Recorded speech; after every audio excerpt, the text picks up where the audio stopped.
Hello and welcome! Over the next few minutes, I'm going to rip through some pretty awesome things you probably don't already know. Or maybe you do. Either way, I hope you find this entertaining. Let's roll.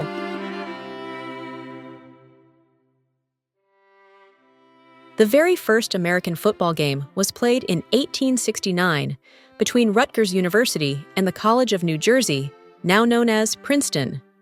The sport originated by blending the rules of both rugby and soccer, and the game took place in New Brunswick, New Jersey, with an audience of about 100 on hand, according to Rutgers.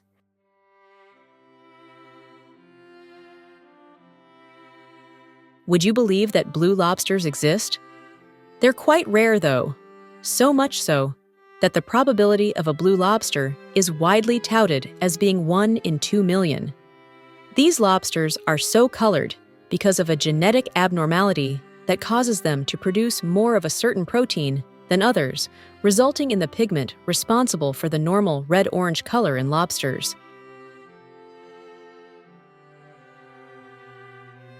Here's one few people likely know. The name America comes from the Latin version of Italian explorer Amerigo Vespucci's first name, Americus. If you did know that, then kudos to your high school history teacher. Interestingly, Vespucci, after exploring the Americas, realized and asserted that the lands Columbus discovered in 1492 were a separate continent and not part of Asia as previously believed. In 1507, German cartographer Martin Waldseemüller used the feminine form of Americus, America, to match the Latinized names of other continents, just like Europa and Asia. The ancient Romans had a unique tradition of dropping a piece of burnt or toasted bread into their wine to supposedly soften the taste of the wine, and this practice is believed to be the origin of the modern-day toasting ritual. If the wine was considered acidic or bitter, they would add toasted bread to their glasses to improve the flavor. They also did this to symbolize a wish for good health while drinking. So the next time you go to raise a drink in honor or celebration of someone, feel free to skip the bread dunking ritual. Unless your wine tastes a bit bitter too, I suppose. Here's one for all you astronomy enthusiasts. The asteroid Ceres was the very first asteroid discovered on January 1st, 1801, by Italian astronomer Giuseppe Piazzi at the Palermo Astronomical Observatory in Sicily. Piazzi used an instrument called a transit circle, or Ramsden circle, to make the discovery. We might cover that device in another video. As for the asteroid itself, Ceres resides in the main asteroid belt, located between the orbits of Mars and Jupiter, and is now classified as a dwarf planet due to its size and shape.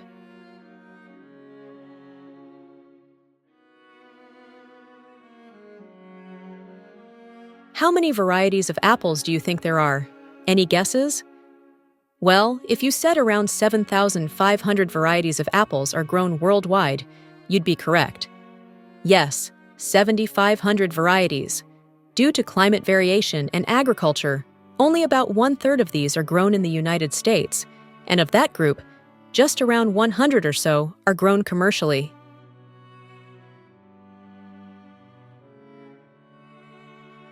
Only 1/4 of the Sahara Desert is sandy. Most of it is covered in gravel, though contains mountains and oases. Something else people get wrong: it isn't even the world's largest desert. Antarctica is. There are more Indian restaurants in London than in Mumbai or Delhi.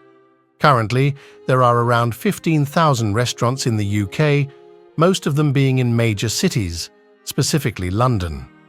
For those that serve Indian food, most of the owners are of Bangladesh descent. Glaciers and ice sheets hold about 69% of the world's fresh water. So to find the bulk of the world's fresh water, you need to trek to the poles.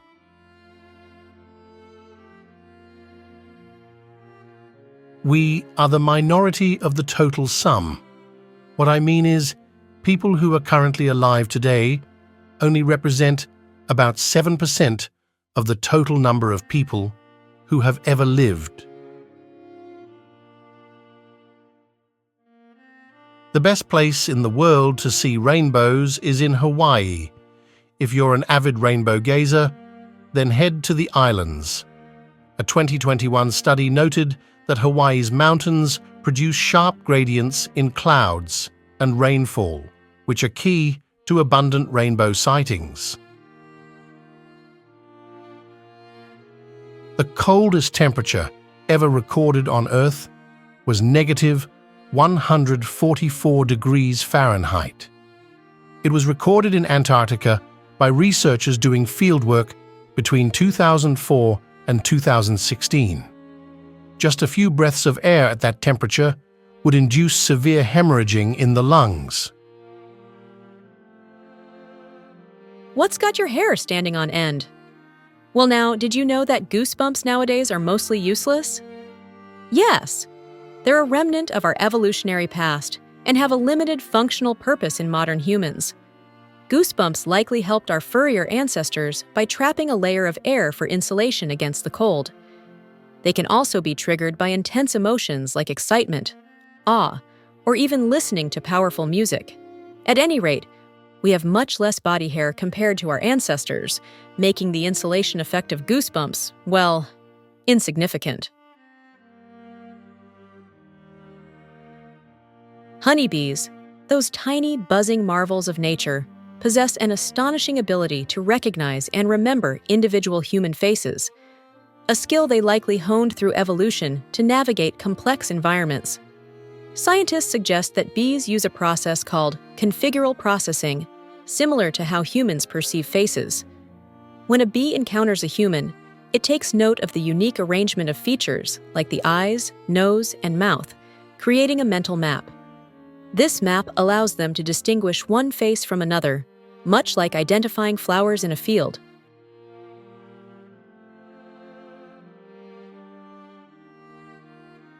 Did you know that in Azerbaijan, there's a mesmerizing natural phenomenon known as Yanar Dağ, or the burning mountain? This captivating eternal flame, fascinating people for centuries, is fueled by natural gas seeping through porous sandstone. When the gas meets with oxygen, it ignites, creating a continuous flame. This is due to abundant natural gas reserves lying just beneath the surface, with geological shifts and fractures continually allowing gas to escape. Today, Yanar Dağ is a popular tourist destination, offering a unique glimpse into the region's natural resources and heritage. Have you ever wondered how meteorologists determine the strength of a tornado? They use the enhanced Fujita scale, introduced in 2007, to offer a more precise evaluation of a tornado's intensity and potential destruction. By estimating wind speeds, the EF scale categorizes tornadoes from EF0, the weakest, to EF5, the strongest. This classification helps meteorologists and emergency responders better prepare for and address tornado events, enhancing public safety and disaster recovery efforts.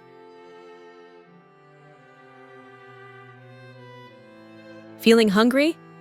Okay, well, how about this? Did you know that Michel Lotito, or Mr. Eat-All, was a Frenchman with the unique ability to eat bizarre objects? He even amazed people by devouring entire bicycles. This talent was due to a condition called pica, not to mention an unusually thick stomach lining to let him safely process these materials. He dismantled bikes, filed sharp edges, and used mineral oil and water to help digest the pieces. Over his lifetime, he consumed about 9 tons of metal, including several bicycles and shopping carts.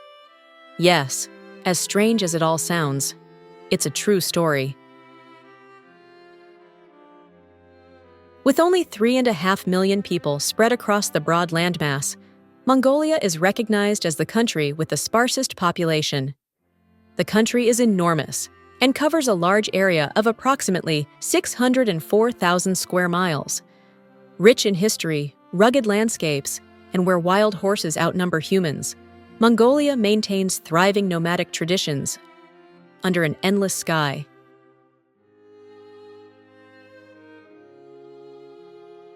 So what did you think? Pretty awesome stuff, right? We love putting all these facts and content together for you. Thanks for watching, and we'll see you on the next one.